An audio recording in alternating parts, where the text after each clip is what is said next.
Assalamualaikum teman-teman. Mohon maaf, sedikit info saja. Berikut ini adalah kutipan video Sinau Bareng tahun 2009. Sehingga mohon maaf jika audio kurang begitu nyaman untuk didengarkan. Terima kasih dan sekali lagi mohon maaf.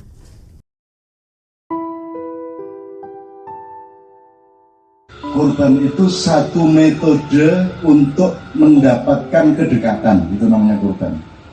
Jadi adjektifnya takorub, pelakunya korib, kalau lebih dekat namanya akrab atau akrob. Kurban itu adalah metodologi sosial untuk memperoleh sesuatu yang semula belum dekat menjadi lebih dekat. Kemudian diaplikasikan menjadi hari raya kurban dan seterusnya. Akhirnya orang mengalami distorsi, orang mengalami penyempitan makna, sehingga kata berkurban dalam bahasa Indonesia sama sekali sudah bertentangan dengan kata kurban aslinya. Ini juga yang saya bawa ke Belanda. Saya siapkan 10-15 kata-kata dari Islam yang sudah populer secara internasional. Jadi di sejumlah diskusi, terutama ketika diskusi di gereja Yerusalem di Zwolle, di situ ada rabi, ada pendeta, ada pastor, ada segala macam teman-teman yang bermacam-macam di sana. Saya mencoba menjelaskan sejumlah kata yang selama ini terbiaskan oleh peristiwa-peristiwa politik, dan itu tidak ditolong oleh siapapun, bahwa terplesetnya itu tidak direcover, ya, sehingga akhirnya menjadi wacana dan imaji dari pemikiran seluruh orang di dunia, dan disitulah sumber pertengkarannya. Ketidakfahaman, kesempitan berpikir, kesempitan mental, dan lain sebagainya. Jadi misalnya kata kafir. Kafir itu dari kata kafaro. Kafaro itu aslinya adalah menutupi sesuatu. Jadi kafir adalah orang yang menutupi sesuatu. Itu makna universalnya. Kemudian dia dikontekstualisir, dipakai untuk satu nuansa tertentu. Jadi yang disebut kafaro atau pelakunya namanya kafir itu adalah perbuatan di mana seseorang menutupi kebenaran. Dari barang siapa menutupi kebenaran itu namanya kafir. Langsung ada seorang pendeta yang angkat tangan, kalau begitu orang Muslim juga bisa kafir. Lebih pintar kafir orang Islam daripada orang bukan Islam yang saya alami di Indonesia. Saya bilang begitu. Wah, seneng banget.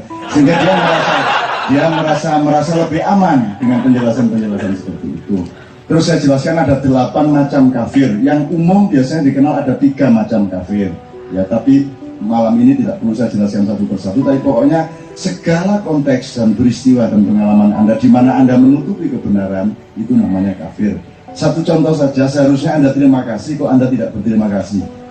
Itu namanya kafir syukur, baik horizontal maupun vertikal. Nah, harus kita pahami lagi, kata kafir itu jangan salah memfungsikan. Jadi tidak ada kafir permanen. Saya pernah menjelaskan kepada Anda bedanya petinju sama peninju. Petinju itu adalah orang yang memukul-mukul satu sama lain di dalam satu transaksi yang dilindungi oleh hukum. Maka dia kapanpun bisa disebut seorang petinju, karena ini skalanya adalah profesionalisme. Tapi kalau saya berantem sama Iwan dan saya meninju kepalanya Iwan, saya jangan disebut petinju. Saya peninju pada saat saya memukul dia. Setelah itu saya bukan peninju lagi, ngerti ya?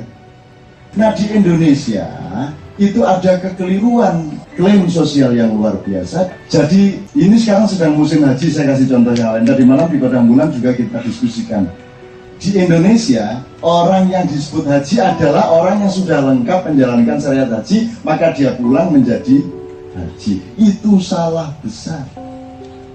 Jadi begitu Anda menjalankan tawaf, sa'i, wukuf, itu Anda haji. Begitu selesai menjalankan syariat, Anda bukan haji lagi.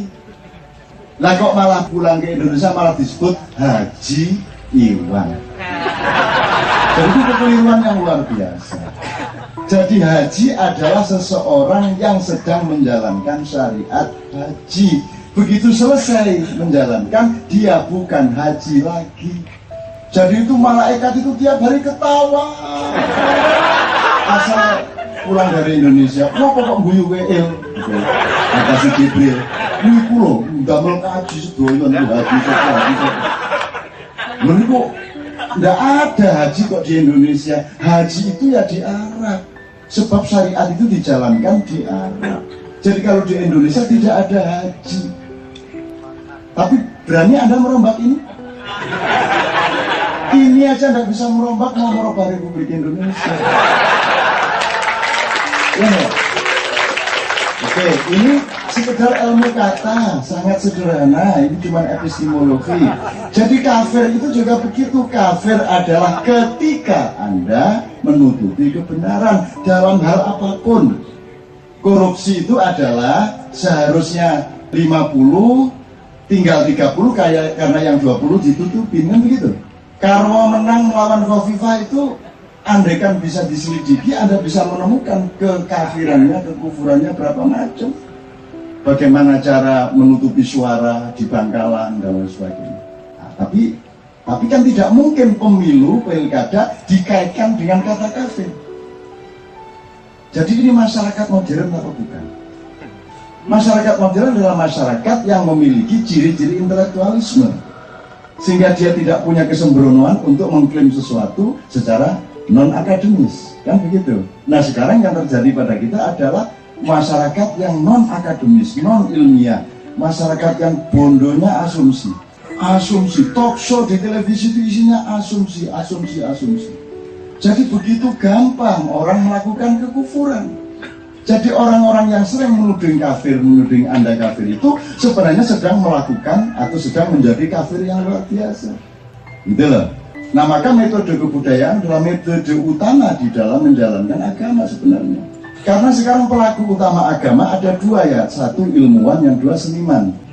Allah selalu mempersyaratkan jangan perlakukan sesuatu bila ilmin. Jangan sampai melakukan sesuatu tanpa ilmu yang bisa dipertanggungjawabkan. Nomor dua, seniman. Kesenian itu rohani, bukan materi. Kalau Anda melihat lukisan, ada lukisan yang harganya 1 miliar, ada 400 juta, 1 juta. Kalau dihitung modalnya kan cuma berapa? Kanvasnya berapa, catnya berapa? Maka yang terjual 1 miliar itu sama sekali bukan catnya, bukan warnanya, bukan kanvasnya, kan begitu. Yang terjual adalah pancaran rohani yang diwakili oleh juatan warna-warna itu. Jadi kesenian itu rohani. Ini teman sekalian ya, kafir itu seperti itu, jihad sudah saya jelaskan dulu. Jihad itu ya milik semua orang. Anda itu mujahid. Segala daya upaya untuk memenuhi amanat Tuhan, yaitu untuk survive dan revive dalam kehidupan, itu namanya jihad. Jadi Anda mujahid, semua itu mujahid. Antum semua adalah kaum mujahidin. Jangan diambil sendiri oleh Hizbut Tahrir dan Majelis Mujahidin. Kita semua mujahidin. Fungsi mujahid itu adalah untuk melaksanakan khilafah. Karena kita semua ini disuruh dari Tuhan untuk menjadi khalifah. Pekerjaannya khilafah. Jadi khilafah itu pekerjaan setiap orang. Ya tukang becak, ya penjual kacang, semua itu sedang menjalankan khilafah. Khilafah itu tidak sekedar bagaimana Anda menyuruh orang sholat. Aceh itu dikasih tsunami untuk menunjukkan bahwa dia benar-benar serambi Mekah. Nah yang kita butuhkan sekarang itu sudah bukan serambi Mekah. Yang kita butuhkan adalah serambi Madinah. Kalau serambi Mekah itu adalah ajaran-ajaran Islam pada tingkat ubudiyah, sholat 5 waktu, syahadat, zakat, ya. Itu sudah tidak perlu dilembagakan lagi, itu sudah cukup menjadi pengetahuan setiap orang. Yang kemudian harus kita laksanakan dengan prinsip yang kita sebut masyarakat madani, berasal dari kata Madinah, bersifat madaniyah, diindonesiakan dari madani, itu adalah kalau Rasulullah mengatakan alaikum bil hirosah, mulai hari ini bercocok tanamlah dalam segala arti. Jadi kabinet 2009 harus bernama Kabinet Kedaulatan Pangan. Itulah masyarakat madani, itulah masyarakat madaniyah. Jadi Islam yang kita terapkan dengan syariatnya, saya setuju, syariat Islam yang kita terapkan adalah syariat Islam madaniyah. Gitu loh. yaitu bercocok tanam, berhubungan satu sama lain antara orang Yahudi, orang animis, orang Kristen, Nasrani, orang Buddha, orang Hindu, orang Islam, berhubungan berkomitmen bikin keputusan sampai menjadi Piagam Madinah 47 pasal itu dan seterusnya. Itulah syariat Islam. Kalau sholat itu tidak boleh diambil alih oleh negara. Sholat itu perintah Tuhan. Nabi pun tidak berhak memerintahkan sholat kepada siapapun saja. Itu teman sekalian. Jadi jangan diambil alih. Jangan terus negara mewajibkan Anda sholat. Gusti Allah kayak apa awakmu ini? Kan begitu. Itu haknya Tuhan. Take it or leave it. Kan begitu. Itu haknya Tuhan. Saya tidak mau disuruh siapapun untuk sholat kecuali Allah.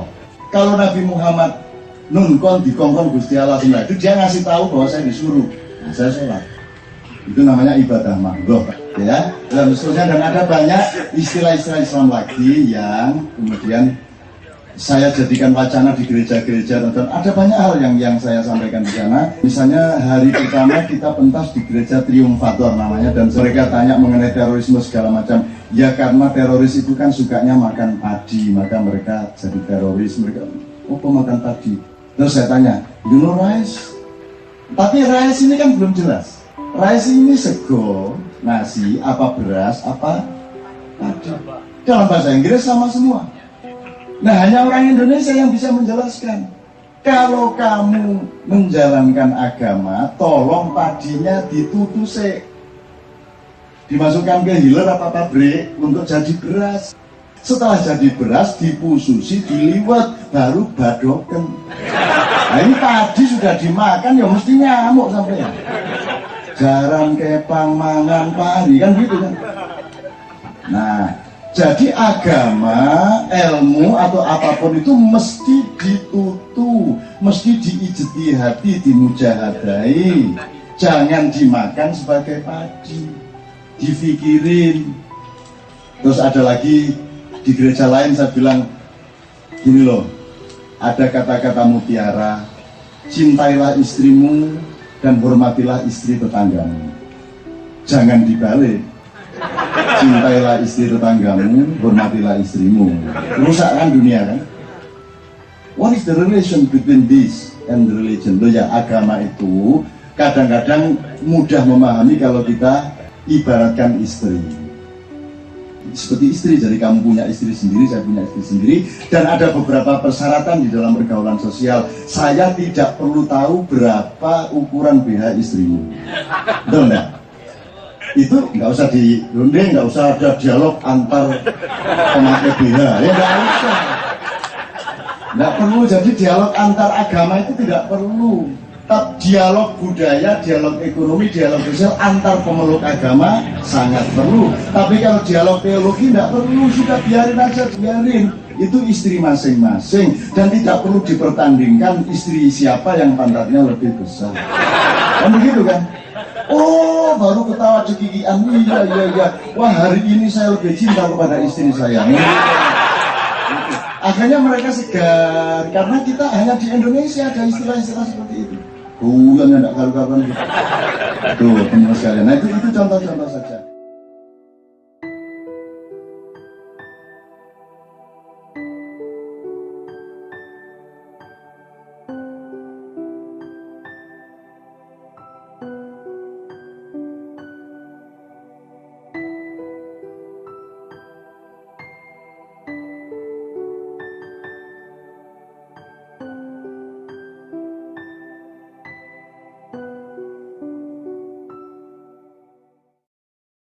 Assalamualaikum, selamat datang di Pewaling Ma'iyah. Berikut ini adalah kutipan video Sinau Bareng awal tahun 2009 alias hampir 15 tahun silam, sehingga mohon maaf jika audio kurang nyaman. Inti dari video ini adalah cuplikan respon dari Mbah Nun kepada pembicara sebelumnya saat acara Sinau Bareng yang kemudian dijadikan ilmu bersama. Dan sebatas yang dapat kami tangkap, kurang lebih berikut ini ulasan, pointer atau rangkumannya. Poin yang pertama adalah Mbah Nun menerangkan arti dari kata korban yang sempat diungkapkan oleh pembicara sebelumnya. Intinya adalah, seiring dengan berlangsungnya zaman, kata kurban menjadi melenceng dari makna yang sebenarnya. Di sisi lain, selain karena faktor zaman, ketergelinciran makna kurban sendiri juga disebabkan oleh banyak hal. Seperti karena malasnya orang dalam mempelajari epistemologi, yang juga diperparah dengan faktor-faktor lain seperti politik. Maksudnya faktor politik adalah, sedikit contohnya, seperti yang kita ketahui bersama bahwa sepanjang sejarah umat manusia, kita selalu dipertengkarkan oleh agama. Mulai dari perang salib jilid 1 sampai jilid sekian, hingga penghancuran negara-negara muslim di Timur Tengah yang bahkan masih berlangsung hingga detik ini. Sebenarnya semua pertengkaran itu terjadi bukan karena agama sebagai penyebabnya, akan tetapi dikarenakan ulah dari manusianya itu sendiri. Dalam arti lain, agama tidaklah salah, akan tetapi manusianya sendiri yang salah. Entah karena kekurangan ilmu, kerakusan segelincir oknum manusia, hingga karena kebencian pada diri manusia itu sendiri yang sudah mendarah daging. Ditambah lagi, kebencian itu juga rajin dipupuk oleh sebagian oknum yang notabene dianggap sebagai pemuka yang diagung-agungkan di antara kelompok mereka masing-masing dengan mendoktrin untuk saling menuding yang tidak sefaham dengannya sebagai sesatlah, kafirlah, dan sebagainya. Bahkan juga dikarenakan oleh keusilan manusia itu sendiri yang sibuk saling usil, menebar kebencian, fitnah, pertikaian demi mempertahankan kepentingan maupun mempertahankan ego pemahamannya masing-masing. Hal inilah yang terkadang dimanfaatkan oleh sebagian oknum, para politikus nasional maupun internasional untuk memanfaatkan situasi ini dengan mengangkat isu-isu ngawur untuk kepentingan pribadi maupun golongan. Sedikit contohnya adalah, ada sekelompok elit di dunia yang ingin merampas kekayaan minyak di suatu negara.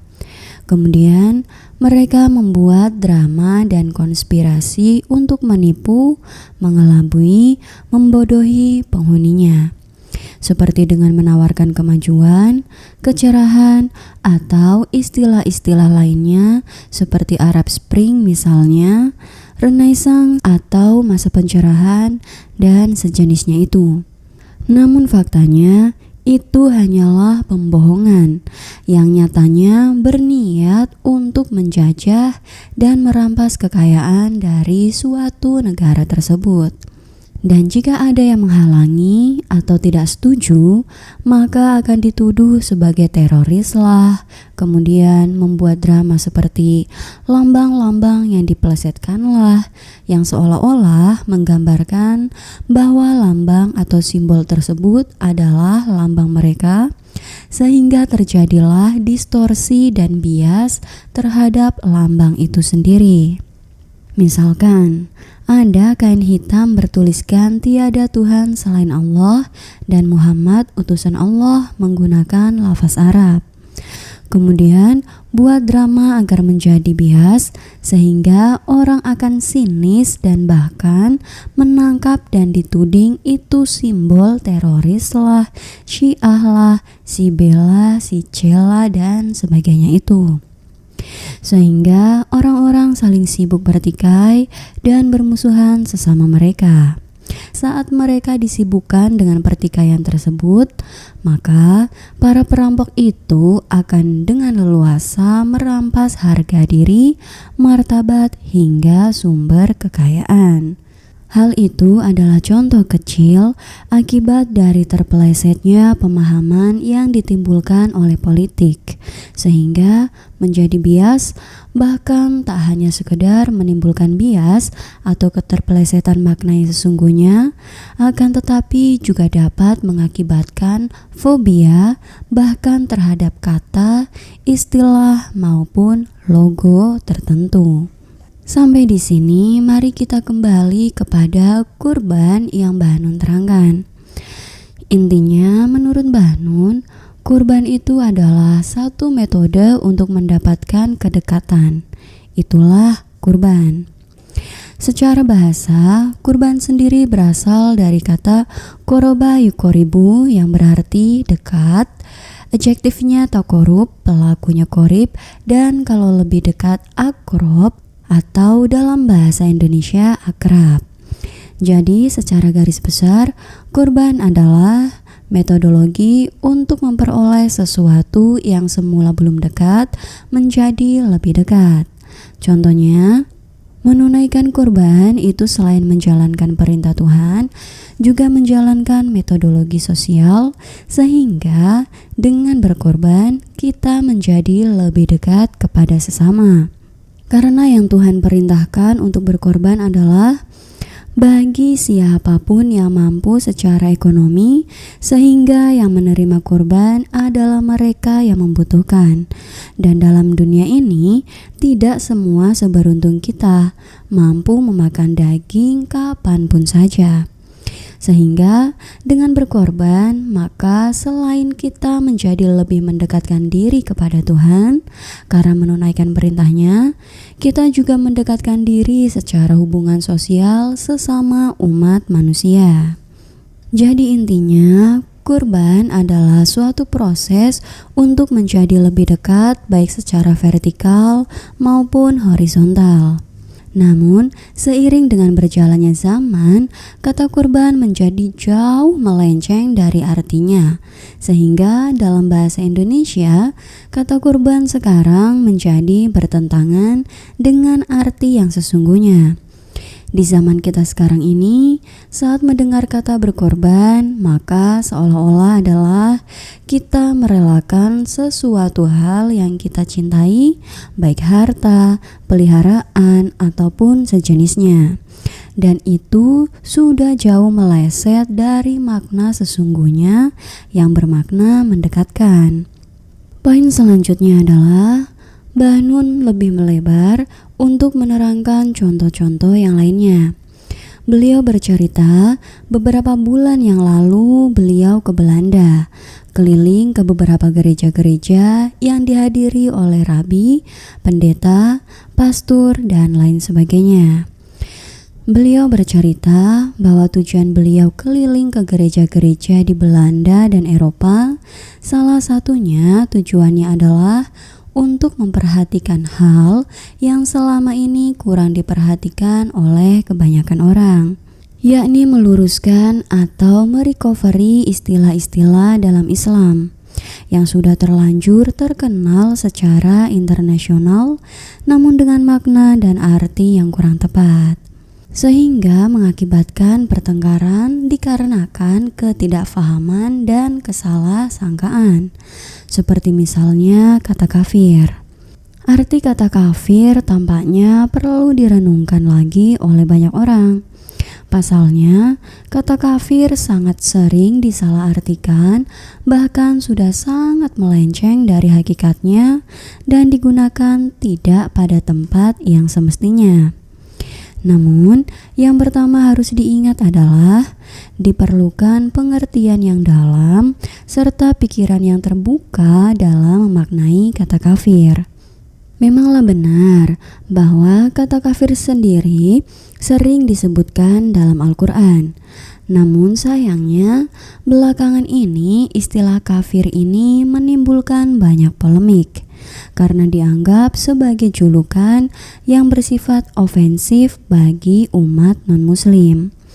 Hal itu jelas akan menyebabkan polemik yang semakin runyam sehingga menghasilkan pertikaian yang tiada hentinya. Maka alangkah lebih baiknya sebelum kita ikut-ikutan memakai kata kafir, terlebih dahulu belajar kembali hal-hal mendasar. Misalkan, kata kafir memiliki akar kata kafaro yang berasal dari kata kufur yang berarti menutupi. Pada zaman dahulu, istilah tersebut digunakan untuk julukan bagi para petani. Karena pekerjaan petani adalah menanam benih di ladang, kemudian menutup atau menguburnya dengan tanah. Sehingga kalimat kafir bisa diimplikasikan menjadi seseorang yang menutupi. Bahkan istilah ini juga dipakai oleh orang barat seperti misalnya cover bed. Jadi pada hakikatnya kata kafir itu tidak bisa berdiri sendiri. Karena dia harus ada keterangannya, misalnya kafir terhadap apa atau menutupi apa. Contohnya kafir kepada Tuhan, berarti menutupi adanya Tuhan. Atau kafir kepada kebenaran, berarti dia menutupi kebenaran.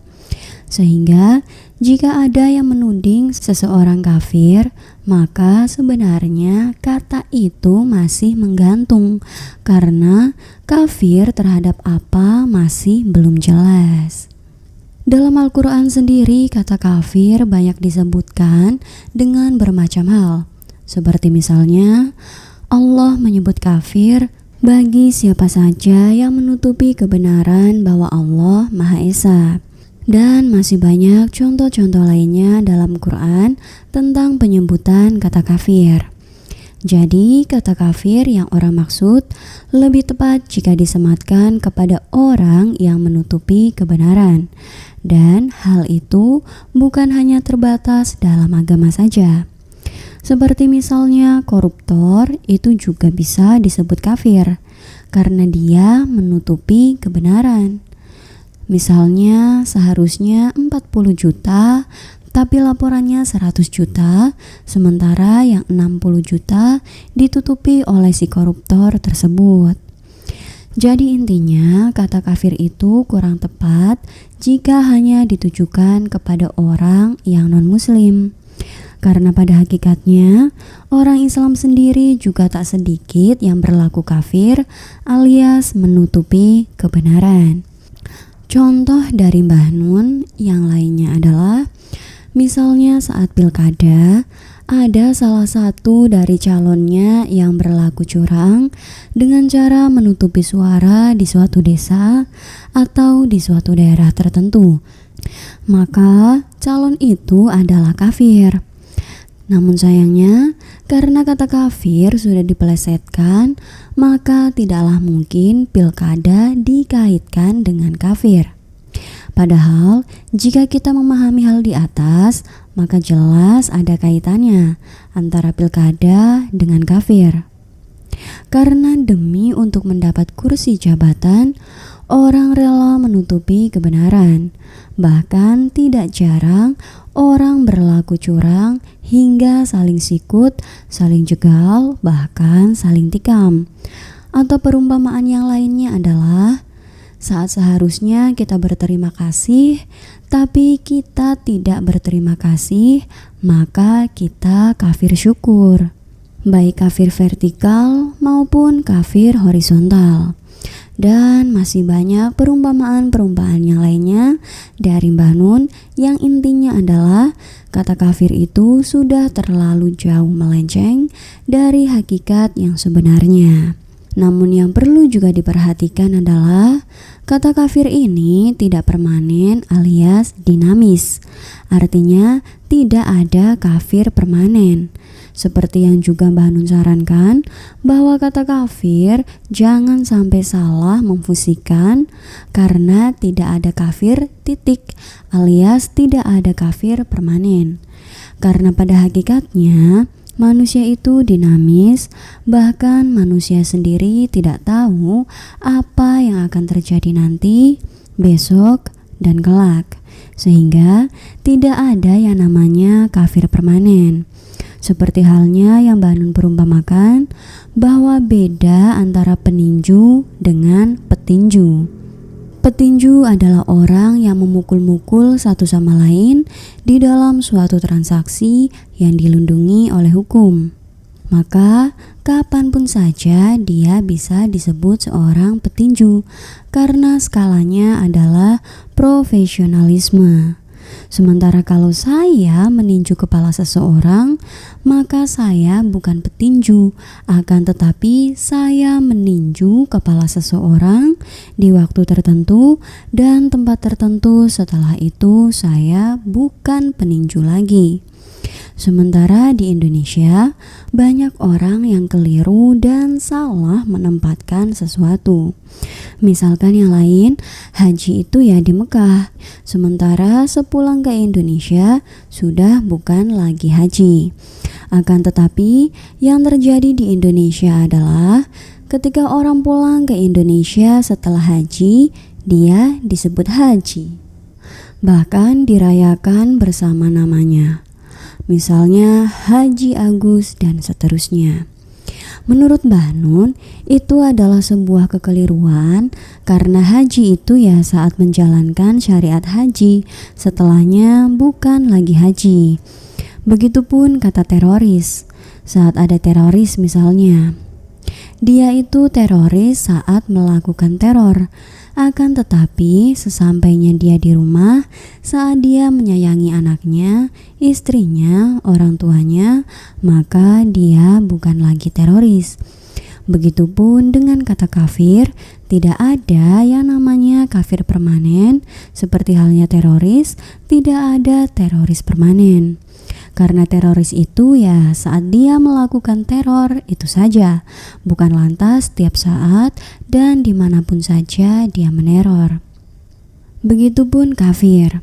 Kafir itu saat dia menutupi kebenaran, sementara setelah itu dia bukan lagi kafir. Kurang lebih itu garis besarnya yang Mbah Nun maksud, jangan salah menempatkan kata kafir. Contoh selanjutnya adalah kata jihad.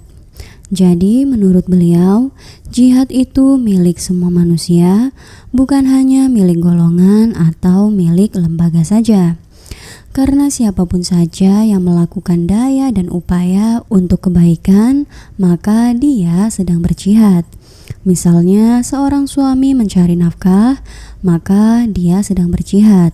Atau seorang anak yang menuntut ilmu, maka sesungguhnya ia pun sedang berjihad.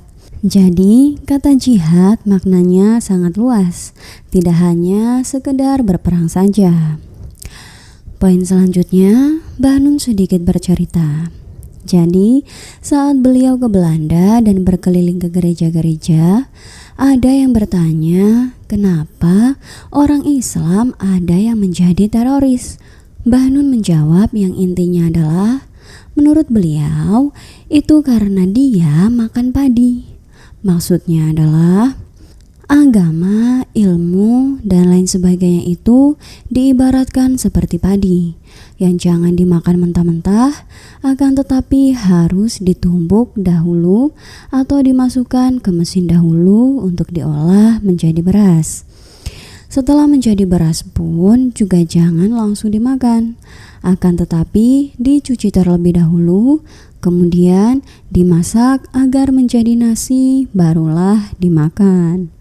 Nah, banyak dari orang Islam yang makan padi, artinya belum diolah sudah dimakan mentah-mentah. Sehingga akhirnya seperti kuda lumping, makan padi yang tak terkontrol dan ngamuk sana sini. Jadi intinya adalah agama, ilmu, informasi, atau apapun saja jangan ditelan mentah-mentah, tapi diijtihadi terlebih dahulu dan difikirkan terlebih dahulu. Dan mungkin itulah salah satu alasan mengapa syarat utama untuk beragama adalah berakal, tidak hanya sekedar berotak, karena binatang pun berotak. Sementara orang yang beragama haruslah berakal. Selanjutnya, beliau juga bercerita bahwa agama itu seperti aurat. Bahkan agama itu akan lebih mudah kita memahaminya jika kita ibaratkan sebagai istri. Artinya, janganlah diperbandingkan istri siapa yang pantatnya paling besar, apalagi sampai saling berdebat, misalnya debat antar sesama pecinta BH. Intinya, kalau kita sudah beriman dan percaya, ya sudah, tidak usah saling berdebat. Yakinlah dan cintailah istri kita masing-masing dan jangan dipertandingkan, diperdebatkan, apalagi sampai saling menghina. Kalau toh kita ingin mengajak, maka hanya sebatas menyarankan, tidak boleh memaksa, menyerang, apalagi menjelek-jelekan. Karena toh hanya Allah lah yang mampu memberi hidayah, manusia tidak akan mampu memberi hidayah. Bahkan istri-istri dan anak-anak Nabi pun banyak yang ingkar. Artinya, seorang Nabi pun tidak bisa memberi hidayah kecuali atas kehendak Allah. Jadi, hidayah sepenuhnya adalah hak prerogatif Allah. Bahkan kita tidak bisa memberi hidayah kepada orang yang kita cintai, akan tetapi Allah lah yang bisa memberi hidayah kepada siapapun yang Ia kehendaki. Dan percayalah kepada Allah, karena Allah lah yang lebih tahu siapa-siapa yang pantas untuk diberi hidayah dan siapa-siapa yang pantas disesatkan. Sebatas sesama kita cukup hanya mampu mendoakannya saja, semoga Allah memberikan hidayahnya. Kemudian poin terakhir adalah, intinya pada video ini Mbah Nun mengajak untuk belajar hal-hal yang mendasar seperti ilmu kata atau epistemologi, supaya kita tidak terus-menerus dipertengkarkan oleh kebodohan kita. Oke dulur-dulur, sampai di sini dulu ya ulasan atau pointernya. Sebenarnya masih ada begitu banyak hal yang dapat kita pelajari bersama dari kutipan Sinau Bareng pada video ini. Ulasan, pointer, atau rangkuman yang kami ungkapkan itu hanya sedikit gambaran saja. Dan semua yang kami ungkapkan itu bukanlah sebuah kebenaran, hanya saja semoga dapat sedikit menambah referensi. Mohon maaf atas semua kelemahan sudut pandang kami. Matur suwun dan sehat selalu saudaraku. Wassalamualaikum.